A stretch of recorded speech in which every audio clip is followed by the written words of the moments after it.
everyone. Welcome back to Relax with Animal Facts. I am Stef Wolfe, and today I am going to be learning with you about our furry, scaly, or possibly even slimy friends. And in today's case, it is definitely going to be a furry friend of ours because we are covering the oh-so-wonderful domestic cat. This episode was requested by quite a few of you, so just bear with me for a moment. Saturn, Rain, Margie, Jenny, Megan, Anna, Scarlett, Amy, AZ, Claude and Sam, Kaylin, Laureen, Mobina, Eric, Caroline, Aaron, Heather, and Jesse. It is amazing that there are so many of you writing into the show to request your animals that it takes me quite a while to read the episode dedication. But I have to give credit where credit is due, so thank you to all of you who requested this episode. And if you would like to request another animal that you think would be interesting to learn about together, you can send in your animal request on relaxwithanimalfacts.com by going to the Submit and Animal Request tab. Just a couple of preliminary things before we get into the show. If you would like more Relax with Animal Facts, including episodes that don't have any intro, which is what this is right now, you can get this while supporting the show's mission by going to patreon.com/relaxwithanimalfacts or by clicking the Patreon link in the description. A huge shout out to George Flad for the ambiance used in this episode. His work is linked in the description or the show notes as well. And now let us begin to wind down a little bit. If you are listening for the first time, I am so grateful that you have taken the time to join me on this adventure. And if you are returning, you know exactly what I am going to be asking of you. I have 3 primary exhortations for you. My first encouragement to you is to put on your favorite pair of running shoes. We are definitely going to be needing those for where we are going today. And my second exhortation, I think, might be the most important one, and that is to notice perhaps where you are carrying some tension. It might be in your head, in your neck, your arms. Everyone here is different, but my exhortation is the same. Do your best to relax whatever it is that you are tensing, and you can even bring up in your mind your favorite flavor of Jell-O and do your best to impersonate it. We here on this podcast become the Jell-O. And my last exhortation to you is that you give your mind permission to wander and journey with me as we go into the warm climate of Egypt where the domestic cat resides.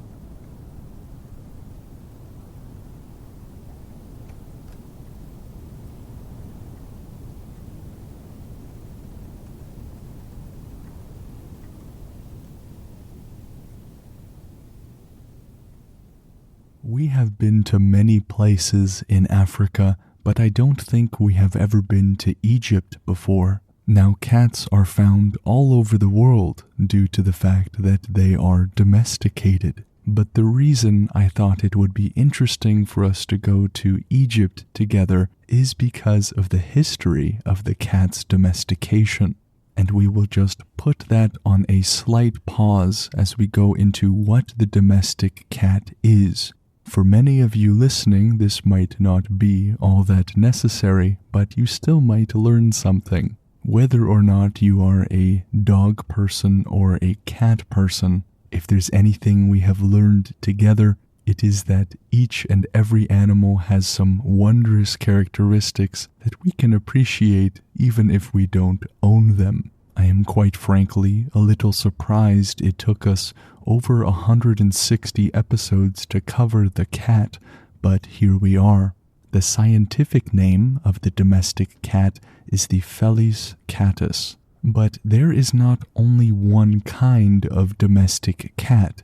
Just like dogs, there are many cat breeds, in fact, at least 45 of them. And away from here in Egypt, in the United States, for example, there are over 45 million households that have at least one cat. This means that for those of you in the United States and in other parts of the world where cats are quite a common pet, you have likely come into a few of these breeds, and the breeds differ from one another quite dramatically. We are talking hair texture, the color of their coat, the length of their tail, even their temperament. Now, in the future, there is definitely need to go over some of these domestic breeds in specific, though I thought it helpful to start with the broad domestic cat and work our way into what makes each one special. We have actually already covered one of these cat breeds, and that is the Maine Coon. We learned about them before, and they happen to be the largest of the bunch. When we learn about the smallest breed of cat, we will find ourselves in Singapore. We still have the smallest breed of cat that is native to Singapore to explore. And what of those unusual looking cats that is the Sphinx cat? Those that are almost completely hairless that have a very rich history. Now their weight can vary between 5 to 20 pounds. That's about 2.5 to 9 kilograms for those who prefer that measurement. And their size on average will be about 28 inches. There is evidence that people began to domesticate the cat in the Fertile Crescent some time ago. In fact, thousands of years ago. And when I say Fertile Crescent, another phrase for this is the cradle of civilization. It is called a crescent because it is the crescent-shaped region that is in Western Asia and North Africa. This covers the modern-day countries of Syria, Lebanon, Israel, Palestine, Iraq, Turkey, and Egypt. And so, researchers say that these once wild cats were probably drawn to the human settlements in this Fertile Crescent, basically coming for mice and scraps of food. Cats in general have always been seen as rodent catchers. They were so good, in fact, that many would bring cats onto their ships on long voyages in order to keep mice and rats at bay. There is also evidence of a very early cat domestication occurring in China. This domestication being completely independent as far as we know, and there they instead domesticated the wild cat species, the leopard cat. Now, of course, the cats that we have today aren't really related to leopard cats, and so it seems that this domestication didn't last the long term. And so here in Egypt, we are standing in a very historical place for cats and a very cultural and even religiously significant place for cats, as we'll find out later. I'd like to point out that there is so much information as regards the cat, as we can expect, that I'm not going to be able to delve as deeply as I'd like on each fact. I will do my best, but I hope I don't get many angry emails of things I could or should have covered. And so the domestic cats that many people have in their homes today are small, carnivorous members of the family Felidae. And you can know that while you live with your cat now, there were people living with cats before you, and before that, and before that, reaching thousands of years into the past. Let's start with a fact that is maybe a little less known. Cats have around the same number of brain cells in their cerebral cortex as brown bears. The cerebral cortex is a part of our brain that is responsible for higher level processes. This includes things like language, reasoning, thought, learning, decision-making, even personality and intelligence.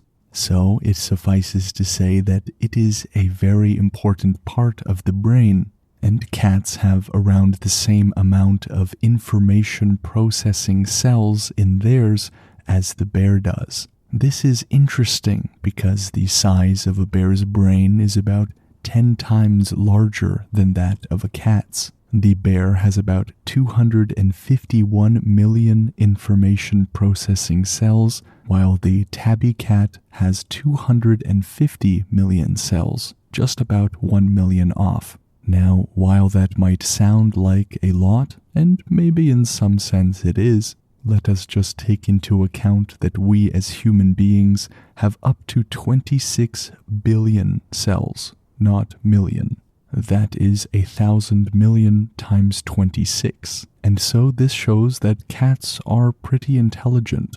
There is some debate between cats and dogs, which ones are smarter or more intelligent, but there seems to be competing research and maybe some factions forming. I'm not going to personally comment. I have a dog and am left with quite a bit of bias, but I am still, as a dog owner, quite impressed with the cat so far.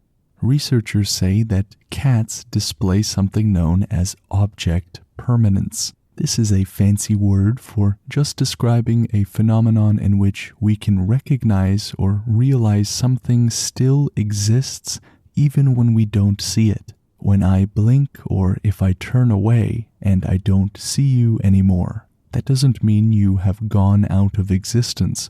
You're still there. And this is something that we take for granted. And this is very important for the cat as a hunter. It would be difficult for them to hunt mice if once the mouse left their vision, they treated it as if it did not even exist anymore. There is still much to be done in terms of cat research. It can be difficult because they are notoriously challenging to work with. If you have a cat that obeys your directions, I would love to meet them. And they don't change up their personalities in the lab either. One study that was done just a few years ago came up with the conclusion that cats do seem to understand some emotion. The findings suggest that your house cat can indeed process basic emotions even when it is displayed by another species. In this experiment, pet cats were shown pictures of both happy and angry humans equipped with audio cues of happy, joyful laughing and growling angrily. They would play these sounds with the correct image, meaning the laughing sound with the happy and the growling sound with the angry, but they would sometimes switch it up, and so it would be mismatched. And based on how long the cat took to process the image of it being confused or looking curiously, they came up with that conclusion. And so these researchers say that cats over this long time of domestication have developed peculiar social skills to help them understand us better. After thousands of years of domestication, I can confidently say that I am absolutely clueless as to the emotional state of any cat I come across. Should I accept the invitation to pet the belly of a cat, or will they immediately pounce on my hand and gnaw on it? These are the questions of the greats asked by Aristotle, Socrates, and Plato. Does it want to be pet, or does it not? And here I am, some thousands of years later, asking that same question. Perhaps we'll never know the answer. This might be surprising to some, but cats are nearsighted. A domestic cat's eyes are so large and placed so forward on their face that they can't focus on anything that is less than a foot in front of them. Outdoor cats tend to be more farsighted, but the indoor ones tend to be more nearsighted. But they have something up their sleeve for this. They have very sensitive whiskers. By swinging those whiskers around, they can feel whatever it is that is in front of them. In addition to these whiskers, they also have impeccable night vision. Within their eyes are dark specializing cells called rods, and even a reflective mirror that is in the back of their eyes. These two things working together so that they can see in the dark about 8 times better than we can. Or maybe more precisely, they can see light at 8 times a dimmer illumination than we can. There's even research from 2014 that suggests that cats can also see ultraviolet light. It seems we have covered a lot of animals that can see in ultraviolet light recently, but let's not forget that we can't, at least not with just our eyes. While they may be able to see UV light and have impeccable night vision, they can't see color all that well. Their sense of smell isn't that strong, especially when comparing them to dogs. Smell is not the very top of their hierarchy when it comes to understanding their environment. Their hearing, on the other hand, is very sensitive. According to one study, cats can hear frequencies that are between 55 Hz to 78 kilohertz. We as human beings can only hear from between 20 Hz to 20 kilohertz. They have such a broad range of hearing that it is outshined only by porpoises and cattle, interestingly enough. And here we see something in the cat that we see in many other creatures. There is this gentle tug of war that happens in terms of how acute their senses are. Typically, when one sense is heightened, another will be lessened, at least relative to how acute that other sense is. An example would be a creature who has zero sight at all, but are able to detect very minute vibrations in the ground. In the case of the cat, it seems as though they have maxed out their skill points in hearing and in sight, maybe also in agility as well. And let us also not forget those whiskers of theirs. Their whiskers are about as sensitive as our fingertips, which is pretty cool. Another bit of a shocker for the domestic cat is that they have fewer taste buds than we do. They even have fewer taste buds than dogs. We as human beings have about 9,000 on average, while dogs will have about 1,700. Cats, on the other hand, have just 473. This allows them to taste things like bitterness, saltiness, savoriness, but they are limited to not being able to taste sweets like we do. This delivers to the cat an unfortunate curse that they can't taste ice cream.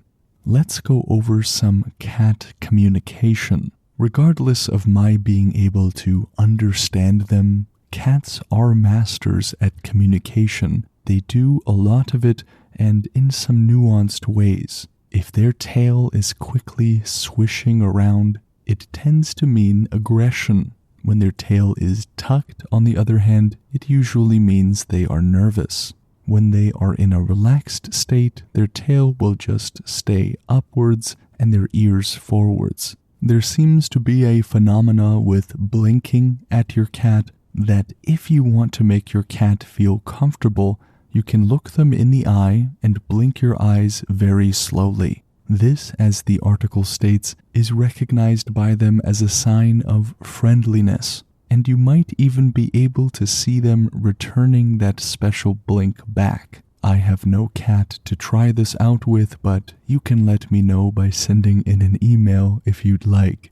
Hopefully this isn't bad information and instills aggression, but that would be on this article. Cats also engage in a behavior known as bunting. This refers to when they are rubbing their scent glands that are on their face around different objects, basically marking their territory, and so when they rub their faces on different kinds of furniture, other cats, or maybe even you, that could be what's going on here. It can also be used to, of course, bond with other cats or to show affection, but at the very least it does leave some scent behind. Domestic cats have a little claw that is found on the inner part of their wrist. This is referred to as the dew claw. This tiny little claw serves an important purpose of gripping. It is kind of like a thumb for us, though it doesn't do opposition, meaning it is not opposable. They cannot wrap their claws around something like we can wrap our thumbs around a mug, for example. But nonetheless, if this claw was not there, the cat would definitely miss it and notice it. Even the smallest little anatomical structures can have huge impacts on the quality of life and on the efficiency of movement. In addition to having those scent glands on their face, they also have them on their feet where those claws are. Now, in addition to those legs having little claws, They also have little scent glands on their feet. For the same reason they will rub their face into things to mark their territory, they will do the same thing, scratching furniture to do so. A way of getting around them marking and scratching absolutely everything is to give them something to intentionally scratch, like a scratching post. They are made to mark and to scratch, and so they will usually do so unless they're provided an outlet. Just like us, cats have been seen to prefer a particular paw. Maybe they are left pawed or right pawed. This is a phenomenon that we see spread across many species, not just the domestic cat and us. Something that has always been very cool to me is how cats always land on their feet. Now, we have very complex balancing systems in technology, in machinery. We have extraordinary things like gyroscopes and other sorts of innovation. The cat, on the other hand, has something entirely natural built within them that we have called the righting reflex. It is this reflex that allows them to orient themselves in such a way to almost always land on their feet. Now, they will not always land on their feet. It depends on how far away they are from the ground or on other variables. There was an interesting experiment in which scientists took cats into zero gravity. They did this in order to understand what the righting reflex would do in such an environment. And as maybe one would expect, with the absence of gravity, the entire balancing system was thrown out of whack, and they did some weird things in the air. And one last fact, just while we are here in Egypt, is that when a family cat died in an ancient Egyptian household, family members would sometimes shave their eyebrows as a sign of mourning for them. So cats were no light business in ancient Egypt. And now let's go to the name cat. Where does it come from, or what does it mean? Well, this name, cat, was used as early as 700 AD. That is incredibly early. It comes from a West Germanic and then Proto-Germanic word going back to late Latin, catus. And it even goes farther back from Latin into Greek and possibly originates in some Afro-Asiatic language. The word that we use now for the domestic cat has such a rich history, maybe comparing to the rich history of the cat itself. And now let me just say a quick dad joke. As my hands are tied and I must, what is it called when you run out of treats to feed your cat? A catastrophe. Now that the emotional pain of that joke has been inflicted, we can go on to the review of the episode. This review is coming from Kim Birder Girl, who is writing all the way from the United States of America, quite a ways away from Egypt. And Kim writes, I have abandoned all of my other podcasts and am only listening to Stefan. And that is saying quite a bit, since I listen to a podcast every night to sleep. I love his subtle jokes, soothing voice, and fascinating information regarding some animals that I have never heard of before. And he does it all without annoying, loud commercials. What more could I ask for? Listening to him is like curling up by a warm fire with a piece of warm, homemade buttered bread. Thank you, Kim, for the abundance of kind words. I am glad that that is the analogy for what listening to my voice is like. I know that typically not everyone's voice is for everyone. I think this is clearly seen in some of the reviews that I have read on the show, those who refer to my voice as the incarnation of sadness, possibly one of my favorite comments I've received. But I am very glad that you like it, Kim. And there are so many other wonderful things you have written here that all I can say is that I am grateful for your listenership, and I'm so happy that you are a part of the family we have built here.